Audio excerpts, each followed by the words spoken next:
You know, I get super lucky sometimes, man. I'm telling you. All right, I got here. Let me see. Let me. I wasn't gonna do a video like this today. Um, just one of those things. I wasn't gonna do it. And uh, so we're doing pocket change today, right? Going through the pocket change, making content, having my coffee,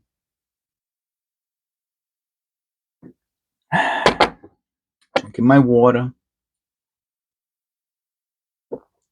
And I have to admit, it's a beautiful day outside. You know, I find myself sometimes kind of rushing a little bit, you know, distracted by the other things that I'm thinking about I want to do during the day. And I'm making the content. I'm going, okay, um, how much longer do I got to go? You know what I mean? And I found these two 1982 pennies, both copper. And I made the one video, right? The one, what's it called? The part one. I called it part one for episode 118. Then I did part two for episode 118, which I might make them into separate days because, we'll see. But that's not the point. So then I do the shorts. So I do the shorts and I put the two 1982 cents together because one was a little nicer than the other. And that was going to be the topic of the short video, to show the two short cents, to show the two copper 1982 pennies. And so I do, and while I'm doing the short video, I go, oh, look, one of them is actually like a little bit more golder than the other. Maybe it's bronzer. Maybe it's like, it looks like bronze or something, I'm just making that observation. But I didn't have the scale out, right? Because like, again, I'm like a little distracted, what have you. So I said, I'll do another short and I'll do it with the scale, right? Because, right, copper cent is supposed to be 3.11, 3.11 grams, right? So the tolerance is 0.12 of a gram up or down from 3.11, which would be 3.23, and below that would be 2.99998, something like that. And you can give another hundredth of a gram for the tolerance of the scale. So that could put it up to 3.23 and 2.97, let's say, right?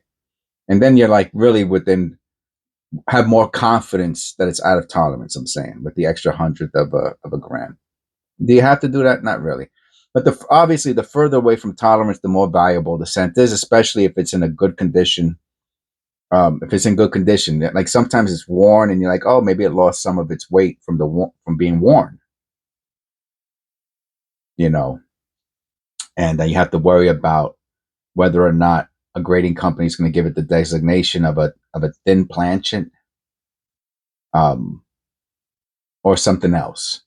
But in this case, we had the 2 cents, 1982 copper Philadelphia large date, same exact penny.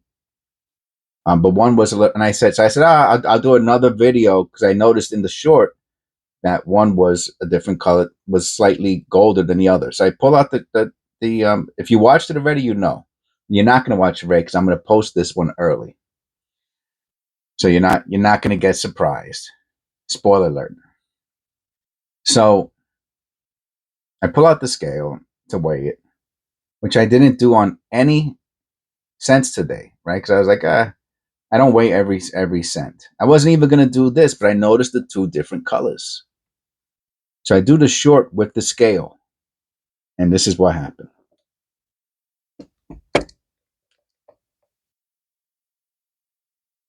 So these are the two pennies in question, right? I said, oh, look. So I put these to the side, right? Because they're both beautiful. They're two beautiful cents.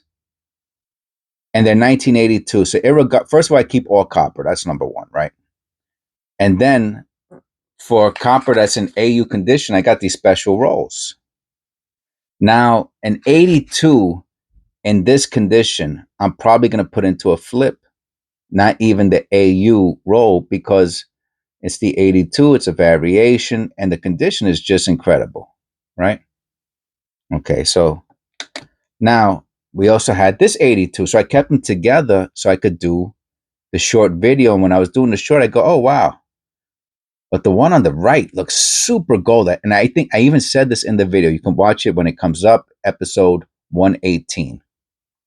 And I said, oh, wow, but it looks like bronze, right? Because bronze is has a lighter color than copper does. Copper is a little bit redder. I said, oh, let's weigh it. So I said, let's weigh it for the video, right? Because I couldn't do it in the first short video because I didn't have the scale out because I was being lazy. Now, this is the one I said, look, bronzer. Right? Let's tear it out. Tear, tear, tear. Right? Let's pull out. Here we go. Let's look at a different scent. This should be close to 2.5. Boom. All right. So the scale is pretty accurate, right? It's 2.51, 2.5. That's correct. All right. Here, where's the bronze looking one? Is this the bronzy one? And let's see. Let's put them together. Oh, yeah. So this is the one that looks bronzy. Right? And they're supposed to weigh 3.1 or I forget it's 3.1, 3.11, whatever it is. It's that. So that's it. So I weighed this one. I think I weighed this one first, and I was like, oh, 3.1. So it's not bronze. It's just a really beautiful looking scent. And I said, let me weigh the other one because I had the other one here. Significantly out of tolerance scent. Significantly. This is a valuable penny. Okay? This one here, just for its condition and the color and all that, might be worth $1. And I'll hold on to that. But I only weighed this one because of the whole nonsense process I was going with trying to figure out this penny. And this is what came up. And okay, how much is it worth? Well, first of all, the condition is wicked, right? So we got the condition is great. I mean, this is definitely an AU condition scent.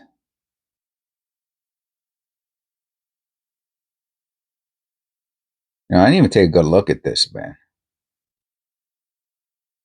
Let me just look at that real quick. But this is what happened. This is the problem with rushing through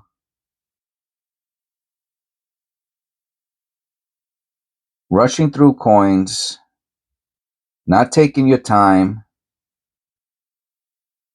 Honestly, if somebody wants to really do this seriously, I would not blame anybody for weighing every single cent that they got. So the condition of this, I'm going to say, is AU something. I actually think that whatever those marks are, I think those are from the mint. I'm not going to get all into that right now. The field is absolutely beautiful. Now, is this an MS? I don't think this is MS, but I'm going to say it's AU. So it's a respectable condition coin, and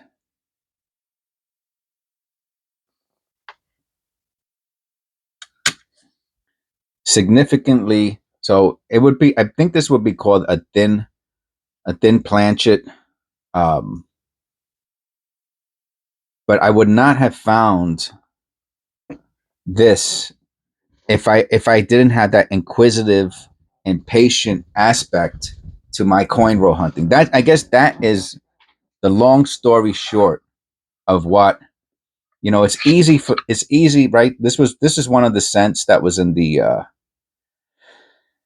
That was for the pocket change that we did today. This is one of them.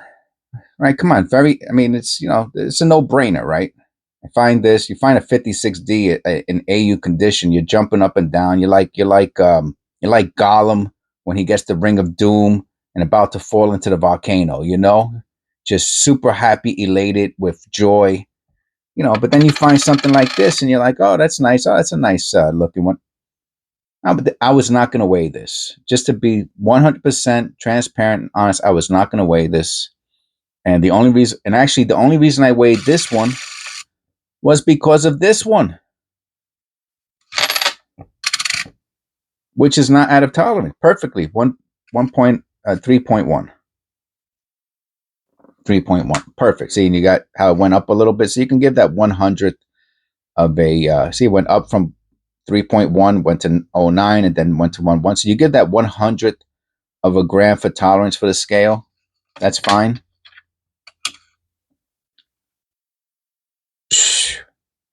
This is a valuable scent. How much is it worth? First of all, the fact that it's an 82 adds to the value because it's that variety year, right? So the question is, does it have some zinc in it? Is it improper mixture? It's probably not. I know that my understanding is that certain parts of the sheet that they punch the planchets out of, some parts are just thinner. That's all. But it's almost impossible to tell. Like my brain now is saying, oh, that's thinner. My brain is saying that, even though I can't tell. I had no idea. But that's most likely what it is. But this is the type of stuff you find when you take your time and yeah, you can make money. This might be one that I send in for grading. Because it's just worth it. All right. So please click like and subscribe if you like this type of content. If you like my style of coin roll hunting, it helps a lot. I do a lot of videos. So if you don't want all the notifications, just don't click notifications, right? Just subscribe and don't click notifications and you won't get bombarded with all the videos I put up every day, but at least you could support the channel with the subscription, a thumbs up. Obviously, if you're really enthralled by my material, you can buy me a coffee, become a member, and God bless, and I'll see you in the next one.